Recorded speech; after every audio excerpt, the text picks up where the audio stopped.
What's up, everyone? Welcome back to another review, and this time we're taking a look at Nope, the 2022 movie written and directed by Jordan Peele, starring Daniel Kaluuya and Keke Palmer. The overall plot line of this movie is as follows. These two siblings who are horse wranglers for motion pictures work together to pretty much capture evidence of a UFO. That's basically the overall story of this movie. Let's talk. Now, I've been very critical of Jordan Peele, especially with his two movies of Get Out and Us. And Nope didn't really do much to sway my opinions on the man, but I will say this. I did enjoy this movie more than I enjoyed Get Out and Us, mainly because Nope didn't really have a whole lot of social politics to it. And if it did, I'll say that. So I've been very critical of Jordan Peele, particularly of his two movies, Get Out and Us. Two movies I didn't really care for and basically like on the same level, in which they're both very mid, to me at least. I think Jordan Peele is one of those directors who chooses themes over telling a good story. Now, I'm not saying that Nope changes that, because it didn't. Nope didn't really tell the world's greatest story, to be honest with you. But I think for the themes that Jordan Peele chose to, let's say, deconstruct, I was more open to it. I like the whole idea of Jordan Peele taking a look at spectacle and how everyone just views things in a grandiose nature. And the alien and the unseen aliens in this movie more or less are like, let's say, an allegory for those who take that spectacle and exploit it to the point where it consumes their life. Let's just say the alien is here to judge them and is here to judge them in a way. Okay. Now, I don't know if that's Jordan Peele's intent, but since Jordan Peele's movies are all about interpretation and putting your own spin on it, that's my spin on it. My spin on it is that everyone in this movie has something that they have glorified in their life. For example, there's a character played by Stephen Yeun, Glenn from The Walking Dead, who is a former child star who went through a tragedy in which, during the set of a sitcom that he was filming, a trained chimpanzee lost its mind and killed and caused havoc, killing two people before being killed itself. The Stephen Yeun character took what happened to him and pretty much made a glorified spectacle out of it, using it to catapult him into fame. There's also another character played by the amazing Michael Wincott, who is a famed cinematographer who's looking for the impossible shot.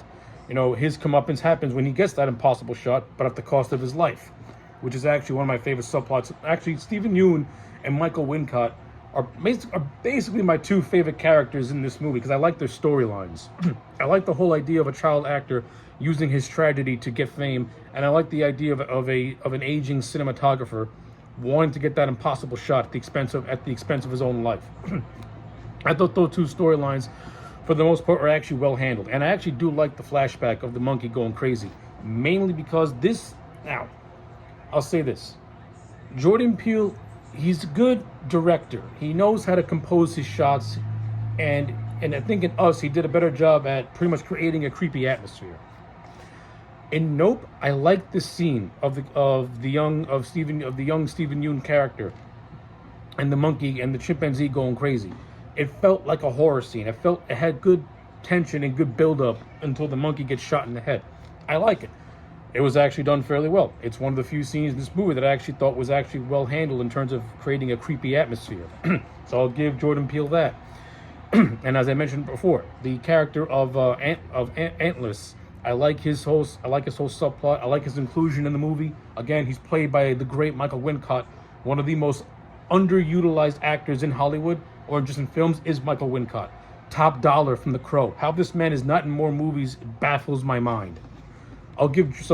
Jordan Peele to me gets 2 points just for getting Michael Wincott in this movie. Good on you, Jordan Peele. I'll give you a golf clap. Now, in terms of the two leads, Keke Palmer and Daniel Kaluuya, I thought they were okay.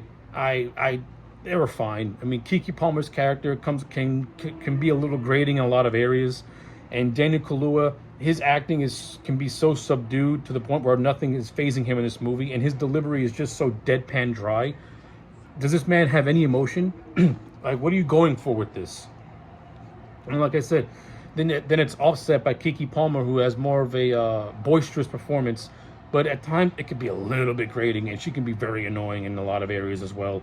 And Jordan Peele's dialogue in this movie, some of it is good, especially if Michael Wincott or Stephen Yeun has lines to say, But if Keke Palmer's saying it, she sounds so like urban in a way, and it's just so fucking weird, and it's just cringe. Like I gotta hear this in my real life. I don't want to hear this in a movie, to be honest with you. And Daniel Kaluuya, the man is just so subdued half the time. Like I don't know what's going on in his mind, in his character's mind. So that's that. In terms of how Jordan Peele handles the UFO, the aliens, it's okay. I like the whole idea of not seeing the threat. I thought that was actually fine. It added a lot of suspense to the movie, to be honest with you. So I got nothing against that. The other supporting characters in this movie, they're okay. There's this character named Angel who hangs around with Daniel Kaluuya's character and Keke Palmer's character. He's like Keke Palmer's character. He can be annoying in a lot of areas, to the point where I wish the aliens would have sucked him up. And that's that. In terms of this movie's direction and cinematography, good looking movie. Not gonna lie, this movie looks nice. It's a good looking movie from a cinematography standpoint.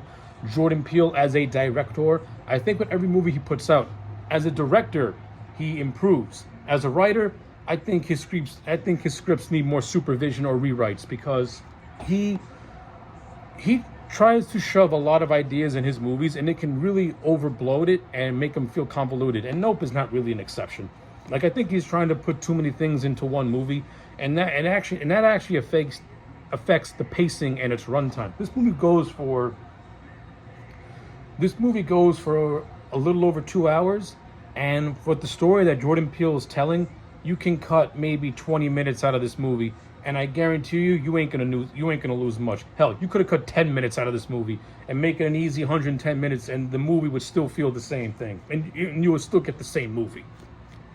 Like, the movie's runtime does not do it any favors. Also, that the first maybe 42 minutes kind of drags. This movie takes a long time to get going. Now listen, there's nothing wrong with the slow burn horror. One of my favorite horror movies of all time is The Shining. That movie's slow burn, but that movie has an interesting start, and it has an outstanding finish.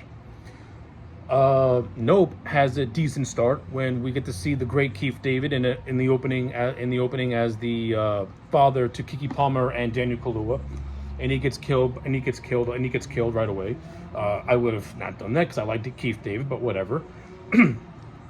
But yeah, the movie opens up strong, but once that opening goes in and the movie gets going a little bit, it kind of drags, and it doesn't really get interesting until you get to the Stephen Yeun flashback with him as a kid. And when you get to the third act, where Michael Wincott's character becomes more present, that's, to me, is where the movie picks up and is actually good.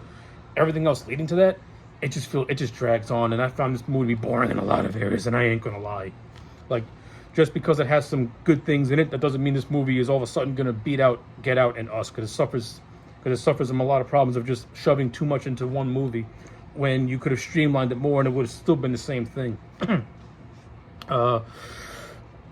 Oh yeah, I want to go back to the dialogue. Now, again, I say that Jordan Peele's dialogue needs a lot of help, and there are certain specific scenes where, the first time we see Keke Palmer's character, she gives this whole speech about the first African-American motion picture and stuff like that. Like, really, Jordan Peele? This is supposed to be a science fiction alien movie, and you had to shove that shit in here. For what reason? Guess what? Just because these two are the descendants of the African-American, of the black jockey in the first motion picture, it doesn't really mean much as the movie goes on. It's brought up, but it's not like there's any connection to this and the alien. It's just Jordan Peele trying to find an excuse to put in his commentary. And then, of course, since one of the characters is named OJ, Jordan Peele, that 5-year-old, needs to have a white woman comment on that, making a OJ Simpson joke. Like, Jordan Peele, are you for real, man? Is this guy for real with his bullshit? I mean, Jesus Christ. That's points deducted. I don't think today's generation even knows O.J. Simpson or what he actually meant to the world before he committed his murders. O.J.'s infamy is more or less from his trial. No one remembers that the star athlete that he used to be. And just the reference itself is so fucking childish. Like, grow up, man. You're 40, you're pushing 50, and you're making these childish jokes. Get over yourself. I mean, seriously, Jordan, get over yourself. I'll say this, Jordan Peele does have talent behind the camera, but with his writing, get the pen away from him, because I don't like him as a writer at all. He's like Rob Zombie, because I criticize Rob Zombie a lot, and Rob Zombie's a terrible writer. Jordan Peele is like Rob Zombie. They have good ideas, But if you have these guys put their ideas into practice with no one to rein them in, I'm not gonna lie, they fucking suck. So yeah, with all that being said, I'm gonna give Nope the same grade I gave Get Out and Us. It's a 5 out of 10. I wasn't over the moon with it, but if I gotta compare this to what came before it, I like it better. But it does suffer from its own issues. So yeah, 5 out of 10 for Nope. Let me know your thoughts in the comment sections down below. Like the video and subscribe, and I'll check you back next time for more.